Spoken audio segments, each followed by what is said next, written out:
అందరికీ నమస్కారం.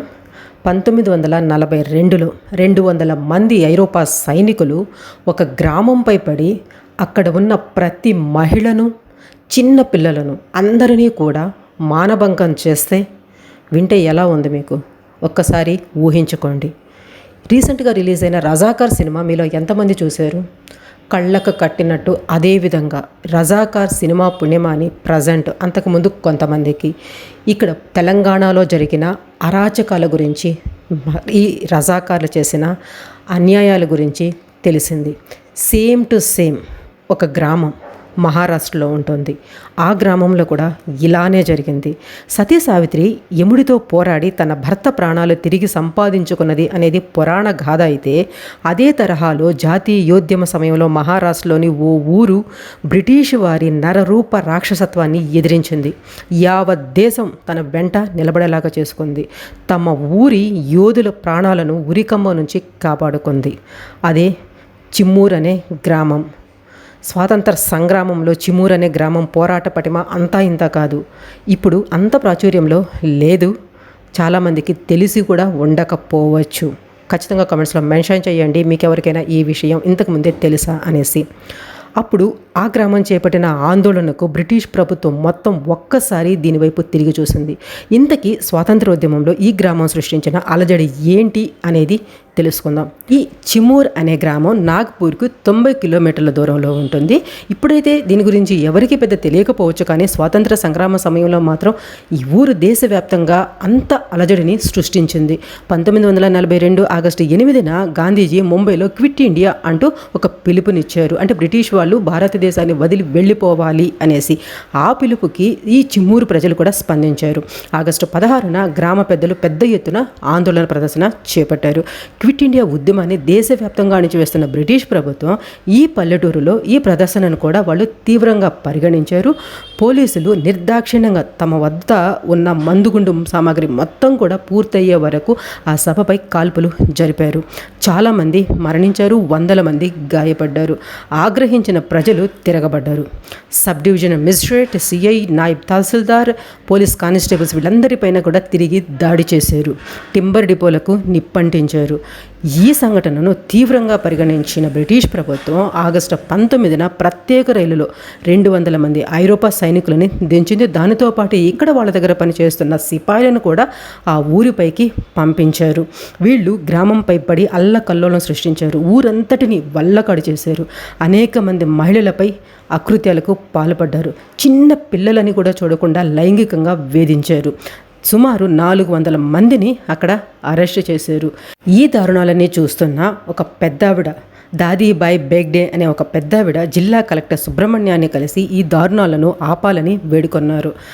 ఆయన తన ఆదేశాలనిచ్చారు. ఆగస్టు 26న ఈ బ్రిటిష్ సైన్యం మొత్తం వెనక్కి వెళ్ళాలి అనేసి.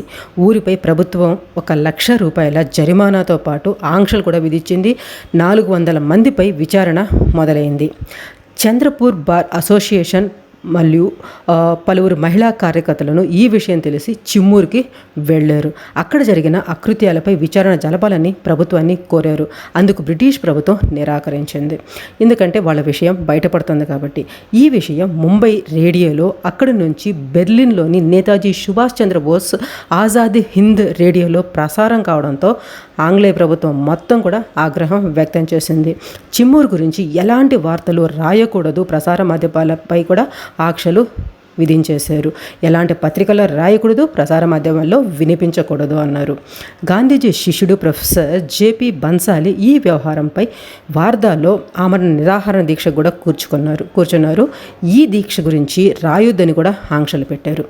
ప్రభుత్వ తీరుకు నిరసనగా భారత్లో 1943 జనవరి 6న పత్రికలన్నీ కూడా ఒకరోజు సమ్మెలు చేశాయి. ఎట్టకేలకు ప్రభుత్వం దిగొచ్చి నిజ నిర్ధారణ కమిటీని ఏర్పాటైతే చేసింది. కానీ ఇక్కడ చెప్పింది 13 మంది మహిళలపై ఐరోపా సైనికులు అత్యంత దారుణంగా సామూహికంగా అత్యాచారం చేశారు అనేసి.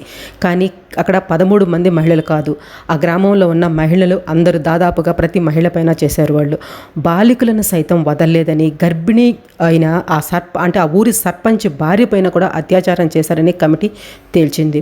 దీంతో యావత్ దేశం రగిలిపోయింది. ఇంతలో పుండుపై కారంలాగా చిమూర్ కేసులోని 400 మందిలో, ఇంతకుముందు చెప్పుకున్నాం కదా, 400 మంది పైన అరెస్ట్ వారెంట్ ఇచ్చారు అనేసి, ఆ 400 మందిలో 29 మందికి మరణశిక్ష, అంటే ఇది నిజ నిర్ధారణ కమిటీ ఇవన్నీ జరగక ముందే 29 మందికి మరణశిక్ష వేశారు. 43 మందికి జీవిత ఖైదునే విధిస్తున్నట్టు తీర్పు కూడా ఇచ్చారు.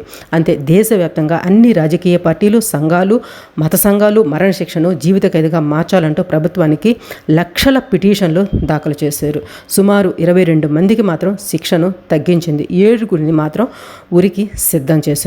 ఈ సమయంలోనే రంగంలోకి దిగిన మహాత్మా గాంధీ ఆ 7గురి శిక్షను కూడా తగ్గించాలంటూ పిలుపునిచ్చారు.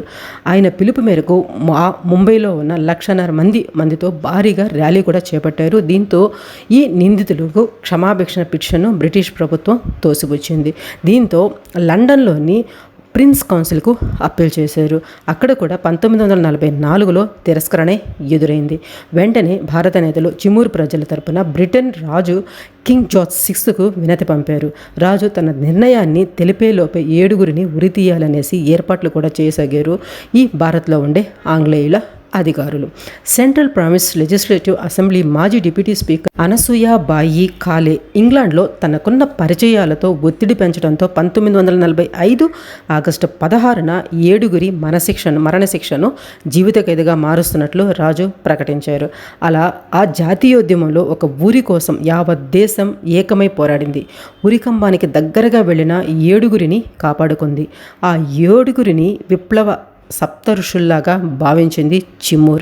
ఇప్పటికీ ప్రతి సంవత్సరం ఆ ఊర్లో ఆగస్టు 16ను క్రాంతి దినోత్సవంగా నిర్వహించుకుంటూ ఉంటారు. దీన్ని చిమూర్ క్రాంతి అనేసి కూడా అంటూ ఉంటారు. ఇది ఆ గ్రామంలో జరిగిన ఇన్సిడెంట్. మీకేమనిపించింది ఖచ్చితంగా కామెంట్స్లో రాయండి. అదేవిధంగా మన ఛానల్లో ప్రీవియస్ వీడియోస్ అన్నీ కూడా చూడండి. చూసిన తర్వాత మీ అభిప్రాయాన్ని ఖచ్చితంగా కామెంట్స్లో రాయండి.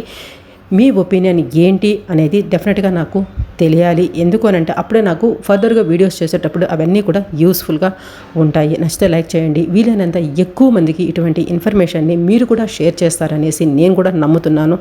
నేను తెలుసుకుంది మీకు చెప్తున్నాను, మీరు తెలుసుకుంది మరో 10 మందికి తెలియచేయండి. ప్రీవియస్ వీడియోస్ కూడా చూసి నేను కరెక్ట్గా చెప్తున్నానని మీకు అనిపిస్తేనే సబ్స్క్రైబ్ చేసుకొని సపోర్ట్ చేస్తానికి ట్రై చేయండి. Thanks for watching. జై హింద్.